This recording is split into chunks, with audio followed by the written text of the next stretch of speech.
कौन हो तुम? लंकेश्वर, रावण। भले ही हर साल रावण को मारा जाता है, लेकिन रावण हर बार जिंदा हो जाता है और एक बार फिर हो गया। मगर ऐसा कैसे? क्या कलयुग में रावण हमेशा केवल पुतलों में मरता रहेगा? क्या कलयुग के अंत की तारीख आ गई? रावण अगर अपनी जिंदगी में कुछ गलतियां नहीं करता तो शायद स्वर्ग की सीढ़ी भी बना पाता। लेकिन वो क्यों स्वर्ग की सीढ़ी नहीं बना पाया? रावण ने ऐसे कौन से सपने देखे जो अगर पूरे हो जाते तो सृष्टि की रचना ब्रह्मा भी नहीं कर पाते? कैसे आपके अंदर रावण छिपा है जिसे पहचानने की जरूरत है? और तब के रावण ने क्या गलतियां की? रावण से क्या सीख मिलती है जो हमारी जिंदगी बदल सकती है? इस वीडियो में हम आपको बताएंगे। त्रेता युग से आज के कलयुग तक जब जब भगवान राम का नाम आता है तब रावण की चर्चा भी होती है। एक सत्य और मर्यादा का प्रतीक और दूसरा अहंकार और आतंक का प्रतीक। युगों के सफर में जैसे भगवान राम का किरदार जीवंत है, वैसे ही रावण का किरदार जस का तस है। भगवान श्री राम के साथ युद्ध में रावण तो मारा गया, लेकिन उसके किरदार की बुराइयां आज भी हमारे समाज में व्याप्त हैं। वैसे तो रावण 6 दर्शन और 4 वेदों का ज्ञाता भी था, इसीलिए उसके 10 सिर थे। लेकिन उसके ये सिर हमारी मान्यता में 10 बुराइयों के प्रतीक माने जाते हैं। ये 10 बुराइयां हैं: काम, क्रोध, लोभ, मोह, द्वेष, घृणा, पक्षपात, अहंकार, व्यभिचार और धोखा। आत्मा के वेश में तुम एक दुरात्मा हो। कौन हो तुम? तुम्हारा दास, वही लंकेश्वर, रावण। रावण के 10 सिर क्यों? इसके पीछे एक कहानी ये कहती है कि भगवान ब्रह्मा को प्रसन्न करने के लिए रावण ने अपना सिर काटकर यज्ञ में आहुति दी थी। तब ब्रह्मा ने उसका सिर जोड़ दिया। ऐसा 10 बार हुआ। 10 बार उसके सिर ब्रह्मा ने जोड़े। आखिर बार वरदान दिया कि 10 सिर उसके पास हमेशा रहेंगे। दूसरी कहानी यह भी है कि रावण ने 10 बार अपना सिर काटकर भगवान शिव को चढ़ाए थे। इस तरह शिव से उसे 10 सिर वरदान में मिले। रावण अधर्म का प्रतीक था, पापी था, लेकिन ज्ञानी भी था। जिस तरह हम भगवान राम के जीवन की घटनाओं से सीखते हैं कि हमें अपनी जिंदगी में क्या करना चाहिए, वैसे ही रावण का जीवन भी सिखाता है कि हमें क्या क्या नहीं करना चाहिए। रावण शब्द रोदन से बना है। रावण का मतलब है कि दूसरों को रुलाने वाला। कहा जाता है कि रावण जब पैदा हुआ तो वो इतनी जोर से रोया कि उसके रोने की भारी आवाज से पूरी सृष्टि के प्राणी रोने लगे थे। इसी कारण उसका नाम रावण यानी दूसरों को रुलाने वाला पड़ा। रावण से उलट राम का अर्थ होता है आनंद देने वाला। शास्त्र कहते हैं कि रामंत इति रामा, जो सर्वत्र रमा हुआ है यानी सभी जगह व्याप्त है, वो राम है। संस्कृत शब्दकोश कहता है राम शब्द के 2 अर्थ हैं। एक जो रमते अर्थात जो रमणीय, सुंदर या दर्शनीय हो, वो राम है। दूसरा ये कि जो मनोज्ञ यानी मन को जानने वाला हो, वो राम है। विद्वान मानते हैं कि जो आनंद दे, सुख दे, वो राम है। भगवान राम के हाथों रावण का मारा जाना एक बड़ा प्रतीक है आतंक के अंत के साथ आनंद की स्थापना का। लेकिन रावण ऐसी बुराइयों का प्रतीक बना कैसे? आइए जानते हैं। रावण से जुड़ी कुछ खास बातें जो उसकी जिंदगी और विचारधारा दोनों को बताती हैं। रावण विश्वा और राक्षस सुमाली की बेटी कैकसी का पुत्र था। देव दानव युद्ध में देवताओं से हारने के बाद दैत्यों ने कुबेर के पिता विश्वा मुनि से कैकसी का विवाह कराया ताकि एक शक्तिशाली राक्षस पैदा हो।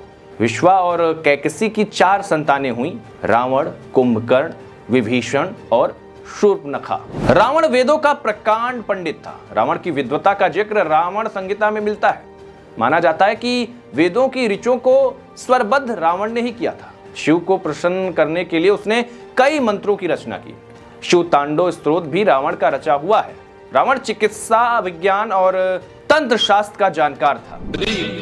प्रचंड पंच सायके। ज्ञानी होने के बावजूद रावण के अंदर अहंकार था। जो लंका उसके पास थी वो रावण की नहीं थी, उसके सौतेले भाई कुबेर की थी। ब्रह्मा जी ने उसे दी थी। पुष्पक विमान भी कुबेर का ही था। ब्रह्मा जी से शक्ति का वरदान मिलने के बाद रावण सबसे पहले लंका पहुंचा और कुबेर को हराकर उसने लंका और पुष्पक विमान दोनों को छीन लिया। इस तरह रावण लंकापति बन गया।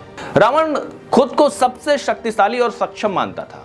वो चाहता था कि दुनिया देवताओं को छोड़ उसकी पूजा करे, इसीलिए वो स्वर्ग नरक का भेद मिटाना चाहता था। उसने एक बार यमपुरी में पापियों को सजा देते हुए देखा तो उसने यमराज पर ही हमला कर दिया, यमपुरी पर कब्जा कर दिया। वो पूरे ब्रह्मांड में अपनी सत्ता चलाना चाहता था। रावण अर्थात एको हम द्वितीयो नास्ति न भूतो न भविष्यति। रावण कई ऐसे काम करना चाहता था जो संभव ही नहीं थे। जैसे वो मदिरा में से दुर्गंध हटाना चाहता था ताकि इसे हर कोई पिए और किसी को पता भी ना चले। आग से वो धुआं हटाना चाहता था ताकि यज्ञ से उठने वाले धुएं से सकारात्मक होने वाला माहौल ना बने और देवता शक्तिशाली ना हो। रावण स्वर्ग तक सीढ़ी भी बनाना चाहता था ताकि कोई भी वहां बिना किसी रोक टोक के आ जा सके। रावण ने अपनी सत्ता के आगे कभी परिवार की परवाह नहीं की। उसकी बहन शूर्पणखा ने विद्युत नाम के राक्षस से शादी की थी। रावण इसके खिलाफ था, तब उसने धोखे से विद्युत को मार दिया। विभीषण को लंका से बाद में निकाला। मामा मारीच को सोने का हिरण बनने पर मजबूर किया। कुबेर से तो उसने पहले ही सब कुछ छीन लिया था, लेकिन राम से युद्ध से पहले ऐसा नहीं था। रावण अजेय था, लेकिन राम से पहले वो 3 बार हार चुका था। बलि से युद्ध करने गए रावण को बलि ने अपने बगल में दबाकर 4 समुद्रों की परिक्रमा की थी। इसी तरह सहस्त्रबाहु अर्जुन ने उसे अपने राज्य महिष्मती में कैद कर लिया था। पाताल लोक में राजा बलि से युद्ध करने गए रावण को बच्चों ने पकड़कर अस्तबल में बांध दिया था, लेकिन आगे चलकर रावण ने तपस्या के बल पर इतनी शक्तियां हासिल की कि उसे घमंड हो गया। रावण को अपनी शक्तियों पर इतना घमंड था कि वो सभी देवताओं से खुद को श्रेष्ठ समझता था। जब रावण सीता जी का हरण करके लंका ले आया तो उसकी पत्नी मंदोदरी ने उसे बहुत समझाया था कि वो श्री राम से बैर ना करें, लेकिन रावण को खुद पर अभिमान था। इस कारण वो श्री राम को एक सामान्य इंसान समझ रहा था। यदि राम साधारण मानव नहीं है तो क्या रावण साधारण पुरुष है? रावण को बात बात पर गुस्सा भी आता था। वो गुस्से में सही गलत को समझ नहीं पाता था। यही कारण था कि जब विभीषण ने रावण से सीता को लौटाने और राम से क्षमा मांगने की बात कही तो वो क्रोधित हो गया। रावण ये बात सहन नहीं कर सका कि उसके सामने उसके शत्रु की प्रशंसा कैसे की जा सकती है। गुस्से में रावण ने विभीषण को लात मारकर दरबार से निकाल दिया। विभीषण श्री राम की शरण में चले गए। रावण के कई रहस्य विभीषण ने श्री राम को बताए, जिनकी वजह से उसकी हार हो गई। प्रभु, ब्रह्मा जी के वरदान से दशानन की नाभि में अमृत है। रावण महिलाओं पर हमेशा बुरी नजर रखता था। रावण ने एक बार रंभा को देखा तो वो उस पर मोहित हो गया। रावण ने उसका रास्ता रोक लिया। रंभा ने प्रार्थना की कि वो उसकी पुत्र वधू के समान है और वो नल कुबेर के यहाँ जा रही हैं। नल कुबेर रावण के सौतेले भाई कुबेर के पुत्र थे। रावण ने रंभा की बात नहीं सुनी। जब ये बात नल कुबेर को मालूम हुई तो उसने रावण को श्राप दिया कि अब से अगर वो किसी स्त्री को उसकी इच्छा के विरुद्ध स्पर्श करेगा या अपने महल में रखेगा तो वो भस्म हो जाएगा। इसी श्राप की वजह से रावण ने सीता को अपने महल में नहीं, अशोक वाटिका में रखा था। चलो सावधान रावण, नल कुबेर के श्राप को याद करो। रावण की 3 बुराइयां, अहंकार, क्रोध और काम। इन तीनों बुराइयों से हम सीख ले सकते हैं कि हमें इन तीनों बुराइयों से बचना चाहिए। जिन लोगों में ये 3 बुराइयां होती हैं उनका जीवन बर्बाद हो सकता है। रावण हमें ये सिखाता है कि आपकी एक बुराई आपकी सारी अच्छाइयों पर पानी फेर देती है। विद्वान और प्रकांड होने से आप अच्छे साबित नहीं हो जाते। अच्छा होने के लिए नैतिक बल का होना जरूरी है, कर्मों का शुद्ध होना जरूरी है। रावण कई ग्रंथों का रचयिता था, एक कुशल राजनीतिज्ञ, सेनापति, वास्तुकला का जानकार, इंद्रजाल तंत्र, सम्मोहन और दर्शन शास्त्र का वो ज्ञाता था। वो तरह तरह के जादू जानता था, इसलिए मायावी भी था। उसने ही शिव की स्तुति से तांडव स्तोत्र लिखा। उसने अंक प्रकाश, इंद्रजाल, कुमार तंत्र, प्राकृत कामधेन, प्राकृत लंकेश्वर, ऋग्वेद भाष्य, रमणीयम, नाड़ी परीक्षा जैसी पुस्तकें लिखी। अरुण संहिता, जिसे बाद में लाल किताब कहा गया, यह भी रावण का ही लिखा माना जाता है। ये ग्रंथ जन्म कुंडली, हस्तरेखा और सामुद्रिक शास्त्र का मिश्रण है।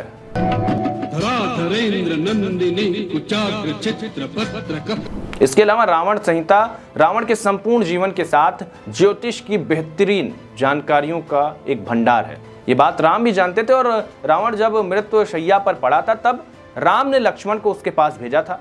जब लक्ष्मण रावण के सिर की ओर बैठे तब रावण ने कहा, सीखने के लिए सिर की तरफ नहीं पैरों की तरफ बैठना चाहिए। तो रावण के बारे में इतनी सारी बातें जानकर आप ये तय कीजिए कि इस विजयादशमी आप रावण को जलता देखेंगे तो उसके जीवन और अंत से मिली सीख को कितना अपने भीतर बसाएंगे।